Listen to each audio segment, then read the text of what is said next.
Narito na po ang pangatlong bahagi ng ating kwento, ang pasimula ng Hageo.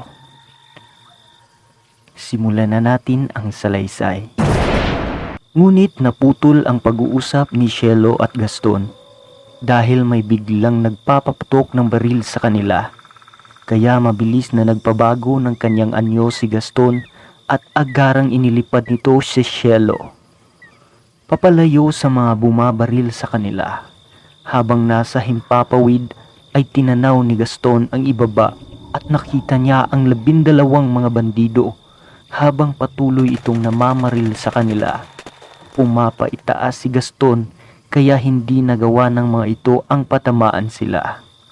Lumipad si Gaston papunta doon sa mataas at matarik na bundok para ilayo si Cielo sa mga bandidong namamaril sa kanila.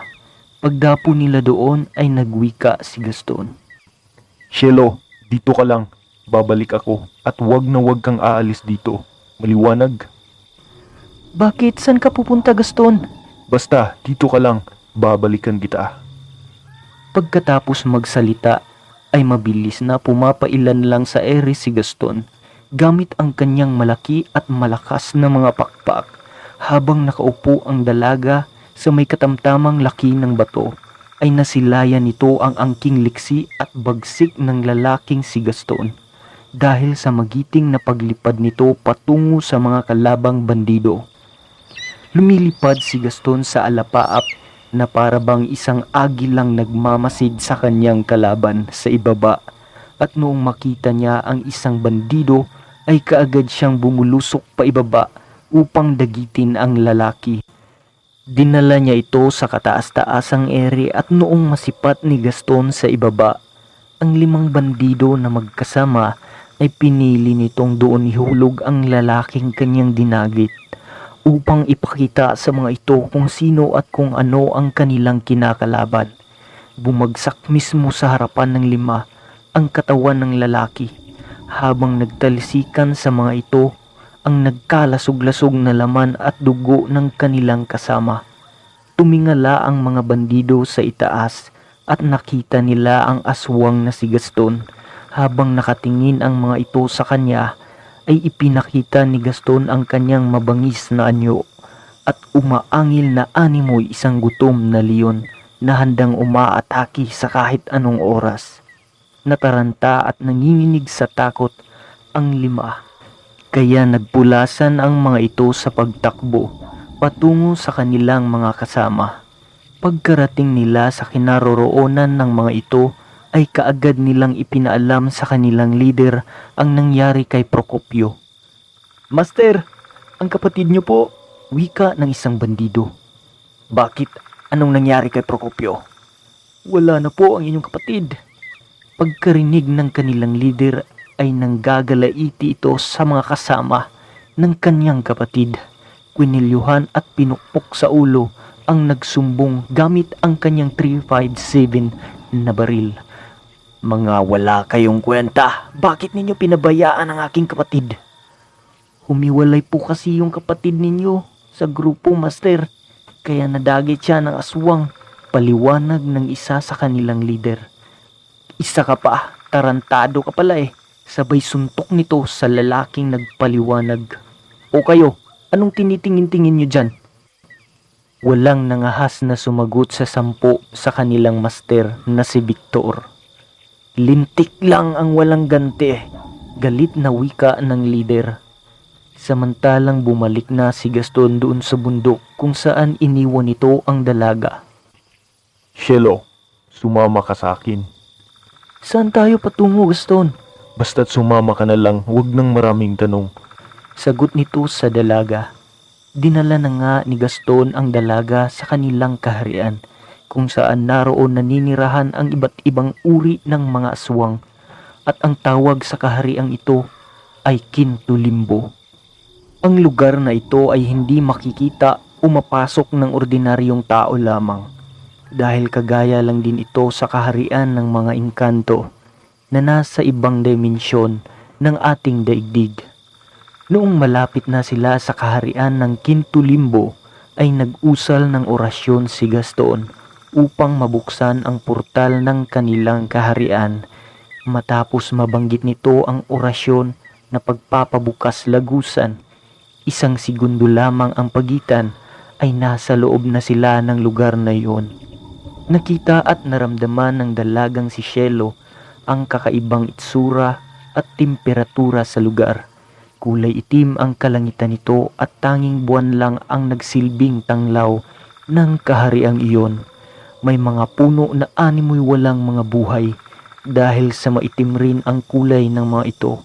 Kakaiba rin ang pag-ihip ng hangin sa lugar dahil nagdala ito ng kakaibang lamig na nakakapagpangilabot kay Cielo.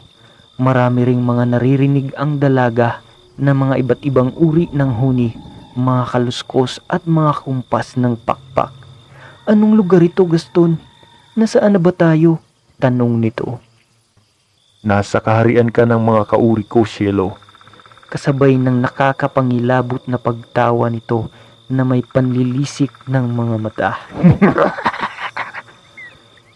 Hindi mabuting aswang si Gaston. Isa lamang pagkukunwari ang kanyang ipinakitang kabutihan sa dalaga. Dahil ang totoo ay nangungulekta lamang ito ng mga babaeng birhen sa iba't ibang panig ng bansa upang gawing alay sa nalalapit nilang pagtatalaga ng bagong hari sa kanilang kaharian. Ikinulong ni Gaston ang dalaga sa isang malaking silid kung saan na may kasama nito ang iba pang mga bihag na mga babae. Habang isinara na ni Gaston ang pintuang rihas, ay dali-dali namang tumakbo si Cielo patungo doon upang makiusap kay Gaston. Gaston, pakawalan mo na ako please. At pati na rin itong mga kasama ko, hindi ka ba naaawa sa amin? Pagmamakaawang pakiusap ng dalaga kay Gaston habang nakahawak ang dalawang kamay nito sa bakal ng rehas. Tiningnan lang siya nito at saka tumalikod na ang mapagkunwaring Gaston. Habang tumalikod ito ay panay naman ang pagmamakaawa ng dalaga sa lalaki. Nagtungo si Gaston doon sa kanyang amang hari na si Harold upang ipagtimpla ng nakakalasong dugo at ito ang dahilan kung bakit unti-unting nang hihina ang katawan nito. Ang kanyang itinimplang dugo ay dugo ng tao ngunit may halo itong dugo ng Leviathan. Ang dugo ng Leviathan ay ang nagsilbing pinakalason na lihim niyang ihinalo sa preskong dugo ng tao. Dahil sa laso na ito ay nagkaroon ng malalang karamdaman ang hari ng mga aswang. Kaya nagpasya ang hari na magtalaga ng papalit sa kanya bilang maging pinuno at karapat-dapat na mumuno sa kaharian ng Kintulimbo. At ang pinili ni Haring Harold na papalit sa kanya ay ang kanyang bunsong anak na si Argos. Ngunit hindi pa ito ipinaalam sa buong kaharian kung sino ang itatalagang hari. Kaya naman ay naghanap ng paraan si Gaston para siya ang magiging hari at hindi si Argos. Kaya nais nitong mapatay ang ama bago pa man dumating ang panahon ng pagtatalaga. Ama, ito na ang gamot sa iyong karamdaman. Uminom ka, ama, para manumbalik ang dati mong lakas. Wika ni Gaston. Kaagad namang ininom ng hari ang dugo na may lason. Matapos makainom, ay nanikip kaagad ang dibdib nito at hindi na makahinga hanggang sa tuluyan na ngang binawian ng buhay si Haring Harold. Ngumiti si Gaston habang pinagmamasdan ang ama na nasa higaan nito na wala ng buhay. Umiiyak ng malakas si Gaston at nag-iinarting lubos na nagdadalamhati sa pagkamatay ng kanyang ama. Habang yakap-yakap ang ama, narinig ito ng kanyang mga kapatid at sila'y pumasok sa loob ng silid ng kanilang ama. Nalungkot ang kanyang mga kapatid sa pagkawala ng kanilang amang hari. Mga ilang sandali pa'y sinabi kaagad ni Gaston sa kanyang mga kapatid. Aking mga kapatid, ikinalulungkot ko ang pagkamatay ng ating ama. Subalit sinabi niya sa akin, bago siya mamatay, bilang inyong panganay na kapatid na lalaki, ay ako raw ang magmamana ng kanyang trono. Sumang-ayon naman ang kanyang limang mga kapatid maliban kay Argos. Ngunit tahimik lang si Argos ng mga panahong ito dahil mas prioridad niya ang pagtuunan ng pansin ang pagkamatay ng kanilang ama. Matapos ang pag-uusap ng magkakapatid ay kaagad na ipinatawag ni Argos ang kanilang mga alipin upang asikasuhin ang bangkay ng kanilang ama. Binalot ng kulay itim na tela ang katawan ng hari at saka nilagyan ng langis, pagkatapos ay dinala sa labas ng palasyo at ipinatong ang katawan nito sa mga kahoy upang sunugin ang bangkay nito. Nasaksihan ng buong nasasakupan ng kaharian ang pagsunog sa bangkay ng kanilang hari. Nalungkot ang lahat ng mga aswang, lalong-lalo na ang mga anak ng hari, maliban lang kay Gaston. Sa gitna ng pagsunog sa katawan ng hari ay nagsalita si Gaston. Mga minamahal kong mga kauri, ikinalulungkot ko ang pagkamatay ng ating hari. Subalit bago mamatay ang aking ama, ay ipinagkatiwala niya sa akin ang pamamahala dito sa ating kaharian. Subalit inalkontrahan ito ng punong tagapagpayo ng hari. Mawalang galang na po, kamahalan. Hindi ako papayag na walang magaganap na halalan. Dapat magkaroon pa rin ito. Kung sino ang magugustuhan ng karamihan ay siyang itatalagang bagong hari sa Kintulimbo. Kung ganon, Tandang Aron, tutul ka sa kagustuhan ng hari? Hindi sa ganon na tumutol ako, kamahalan. Ngunit dapat lang nating sundin ang... Hindi na nakapagsalita si Tandang Aron dahil sinaksak siya ni Gaston gamit ang pinatulisang kamay nito. Muling nagwika si Gaston. Mga kauri ko, simula ngayon, ako na ang kilalanin ninyong hari at kung sino sa inyo ang tumutol ay paparusahan ng kamatayan kung ayaw ninyong matulad sa matandang ito. At ito na ang panahon ng ating kalayaan na kumain ng dugo at laman ng tao. Simula ngayon ay wala nang magtitiis kumain ng walang kwentang karne ng hayop. Yumuko lahat ng naroon, sang-ayon man o hindi. Matapos ang pagsunog ng katawan ng hari ay kaagad nilang sinimulan ang ritual ng pag-aalay para sa kanilang Diyos na si Uyano. Kinuha na lahat ng mga babaeng birhe na bihag doon sa kulungang silid upang ialay dyan sa malaking altar sa gitna ng kaharian, at naroon ang berdugong aswang nakahanda ng kumatay sa mga bihag. Isa-isa nang pinapaakyat ang mga babaeng alay tungo sa altar at nakatali ang kanilang mga kamay habang hawak-hawak sila ng mga gabunan. 30 mga birhen ang ialay sa pagkakataong ito. Pinahiga na ang unang babaeng alay sa altar at kaagad na sinaksak ng berdugo ang dibdib nito at saka kinuha ang puso. Pagkatapos ay pinugutan ng ulo ang birhen habang ang dugong dumadaloy ay sinalok ng malaking planggana sa ilalim ng pinaghigaan ng babae. Isinilid ng berdugo ang puso at ulo ng biktima sa plangganang sinalukan ng dugo nito. At ang katawan ay ihinagis doon sa pulutong ng mga aswang na dumalo, na kaagad namang nilantakan at pinagpistahan ng mga ito ang katawan ng babae. Tuwang-tuwa ang lahat maliban kay Argos. Hindi niya nagustuhan ang ginagawa ng kanyang kapatid dahil kung buhay lang sana ang kanyang ama ay tiyak hindi ito ang mangyayari sa kanilang kaharian. Planado na lahat ng ito ni Gaston at marami na ring umanib sa kanya sa kagustuhang maging malaya sa kasamaan na tinatamasa ng kanilang mga kaluluwa. Balik tayo sa kwento.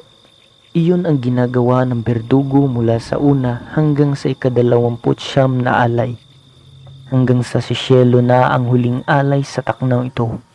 Noong pinahiga na ang dalaga ng berdugo ay parang kidlat naman sa bilis na pinuntahan ni Argos ang kinaroroonan nito, at noong saksakin na sana ng mamumugot ang dalaga ay bigla itong nahinto dahil sinaksak ito ni Argos ng kanyang pinatulisang kamay sa dibdib at hinubot ang puso ng berdugo kasabay ng pagpugot ni Argos sa ulo ng mamumugot.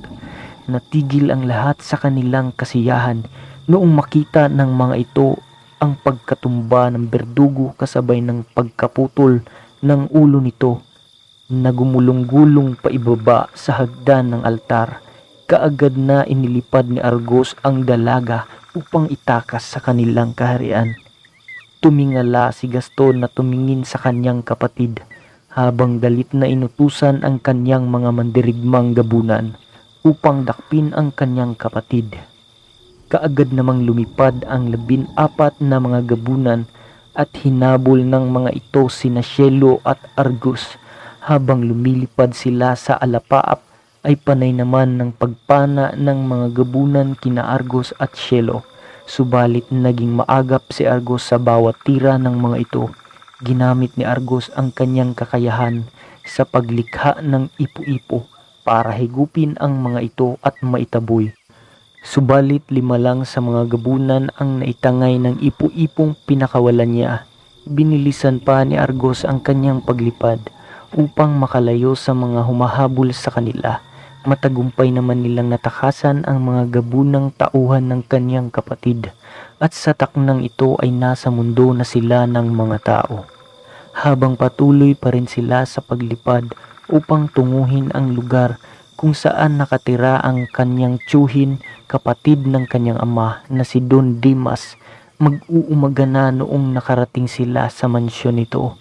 Noong nasa tapat na sila ng malaking gate ng mansyon ay nakita kaagad sila ng tagabantay at kaagad silang pinagbuksan ng gate at sumalubong sa kanila ang punong tagabantay.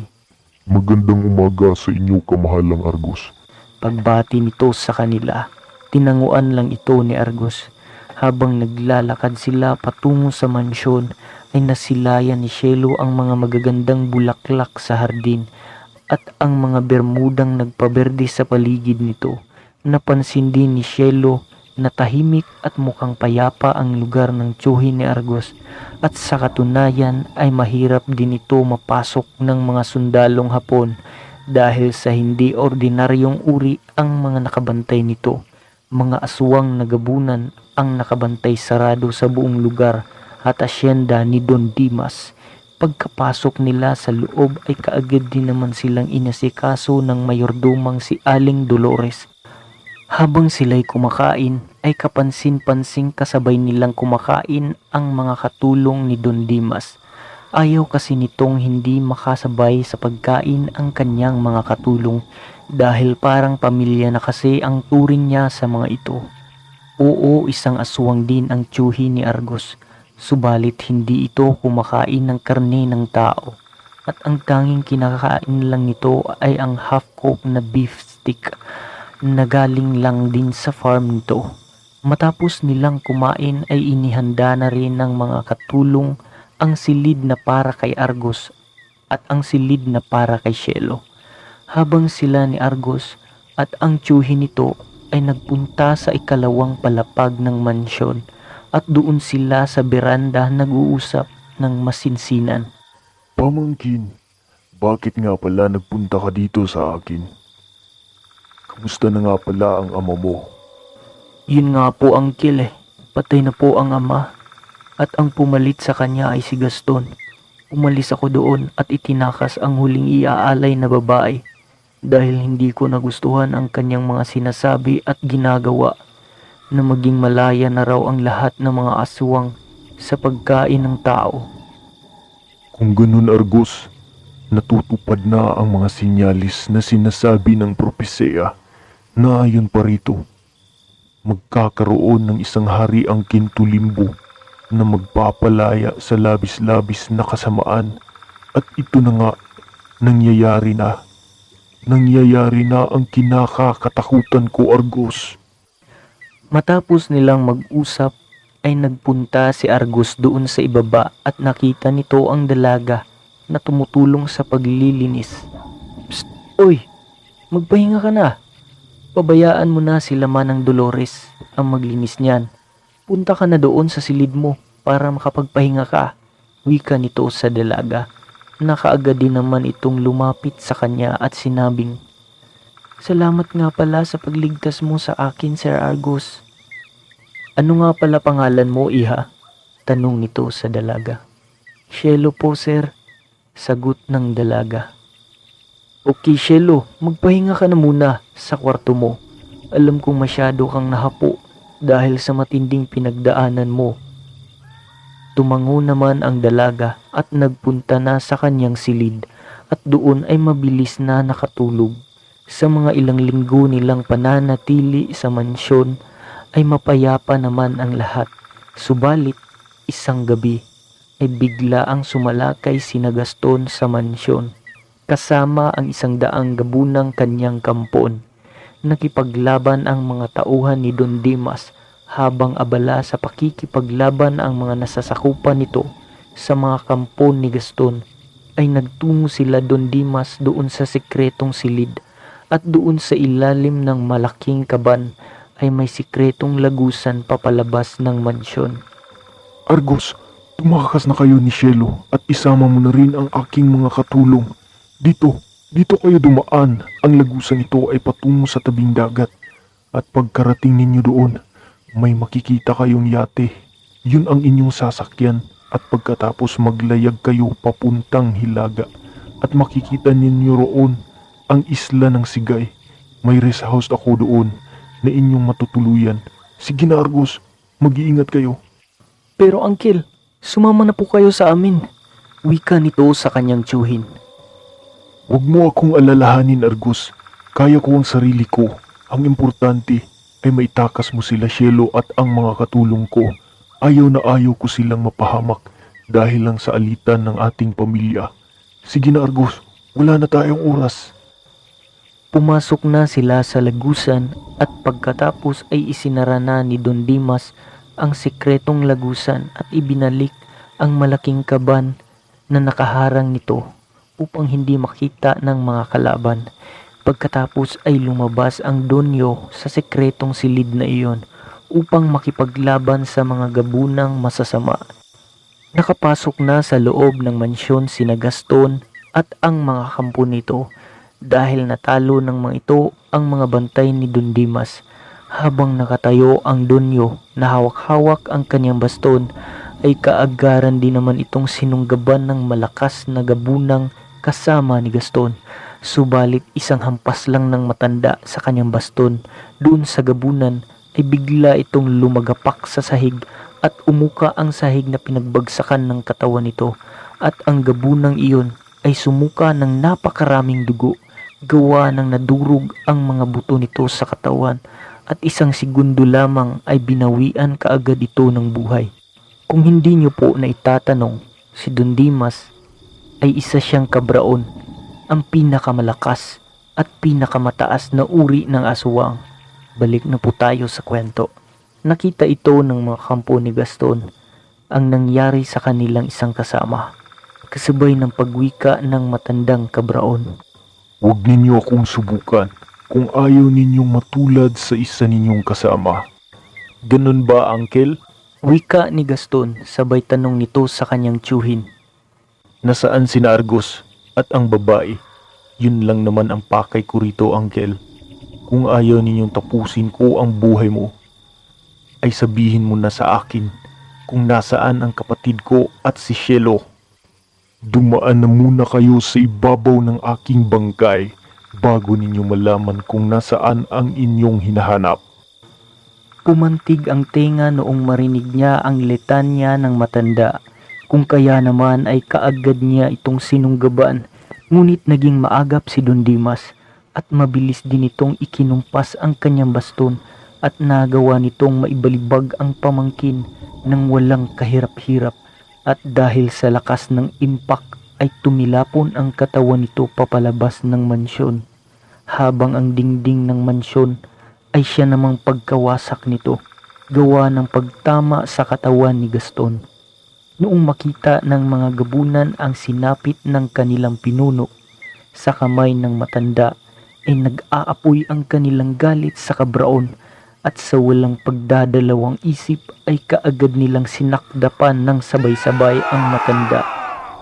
Habang hawak ng kabraon ang kanyang baston ay yumuko ito at noong mga nasa isang hakbang na lang ang pagitan ng 20 gabunan kay Don Dimas ay kaagad itong nagpakawala ng kidlat na nagmula sa kanyang baston at dahil sa lakas ng bultaheng inilabas nito ay parang huminto ng sandali ang paggalaw ng mga gabunan sa kanyang paligid at pagkatapos ay isa-isang nagiging abo ang mga ito na umaagag-ag sa hangin. Abangan ang maaksyong pagtutuos ni Don Dimas at ni Gaston. Tiyuhin laban sa pamangkin. Matandang kabraon laban sa bagitong kabraon.